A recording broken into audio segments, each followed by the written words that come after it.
За сайн байцгаана уу. Тэгээд энэ өдрийн мэнд хүргэе. Тэгээд өнөөдрөөс би чимээгүй цагийн бичлэг хийж эхэлж байна. Тэгээд би болохоор Библи аппликейшны өдөр тутмын чимээгүй цагийн хуваарийн дагуу бичлэг хийх байгаа. Тэгээд өнөөдрийн сэдэв болохоор бусдаар батлуулах гэсэн синдром гэсэн сэдэв байна. Тэгээд өнөөдрийн ишлэлийг биндээс уншъя.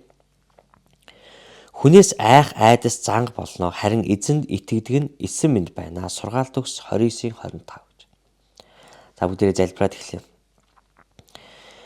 Эзэн минь ээ, тэгээд би таны өмнө ирж байна. Тэгээд үнэхээр таны үгнээс суралцаж, таны үгээр амьдрч удирдуулахыг хүсэж байна. Тэгээд бидний удирдан дагуулаач, өөрийнхөө үгээр биднийг засаж залруулаарай гэж залбирч байна. Тэгээд ариунсээ бид танаас урьж байна. Тэгээд таны илчлэлт ойлголт бидний дээр байх болтугай. Амен. За. Өнөөдөр спорт нийгмийг тэр чигт нь өөртөө сорж байна. Спортын ордонгүй дэлхийн ертөнцийг төсөөлж чадах хүн байна уу?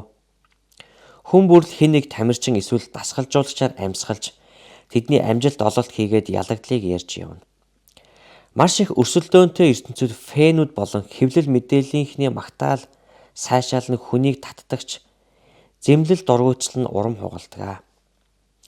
Дийник төвшний сагсан бөмбөгийн дасгалжуулагчийн хувьд манай баг байнга л нэг бол гайхалтай магтаал сайшаал эсвэл аимшигтай шүүмжлэлийн бай болдог юм.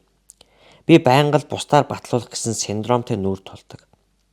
Хэрвээ би хүнээс ирдэг сайшаалыг авах гэж чармайвал амжилтандаа баярлаж хөөрөх бөгөөд ялагдал хүлээх үед дүнсих болно. Есүс Христэс ирэх магтаалал чухал гэдгийг мэдэх үед өөртөө итгэх итгэл төрж дээр хичлэл улам бүр тайвшруулдаг. Би түүнд амьдралаа өгөх үед ялсан ч ялагдсан ч амжилттай байсан ч зовж байсан ч түүний өмнө тааламжид байх боломжтой. Энэ бол ховиршгүй үнэн бөгөөд миний юу хийх, хэрхэн гүйцэтгэх зэргээс хамаарахгүй. Энэ нь би хэн болсонтой холбоотой юм аа.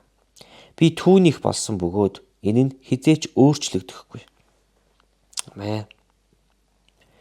За хамтдаа дуулал 56-гийн 11-ийг уншицгаая. Бурханд би итгэсэн бөгөөд айхгүй. Хүн надад юу хийж чадах вэ? За дуулал 62-ийн 8 дээр. Хизээд түүнд итгэх хүмүүсээ. Түүний өмнө зүрхээ уудал. Бурхан бидний хорогдох газар юм аа. За дуулал 143-ийн 8 дээр. Өглөө бүр хайр инэрлээ надад сонсгооч. Танд л би итгэдэг билээ. Явах замыг минь надад зааж өгөөч. Танд л би сэтгэлээ өргөн байна. Сургаал төгс 3:5 дээр. Бүх зүрхээрээ эзэнд итэг. Бүү дүшгэл өөрийн ойлголтод. Амен. Тэг бүгдээрээ эзний үгэнд талархан залбирцгаая. Эзэн минь ээ, тэгээд би таны өмнө ирж байна. Тэгээд бид үнэхээр хин нэгэнд бусдад таалагдах гэсэн санаа зовлтгүйгээр алхаж амьдрахад бидэнд туслаач. Харин бид зөвхөн танд итгэж найдаж танд л таалагдах гэж бид хичээдэг байхыг хүсэж байна. Зөвхөн танд л таалагдаж таны үгийн дагуу алхаж амьдрахад туслаач эзэн минь. Үнэхээр бидний хийж байгаа тэр бүх зүйлээр дамжуулан Иесус зөвхөн таалаллаш болтугай. Бидний сайн сайхнаар зөвхөн таалдаш болтугай.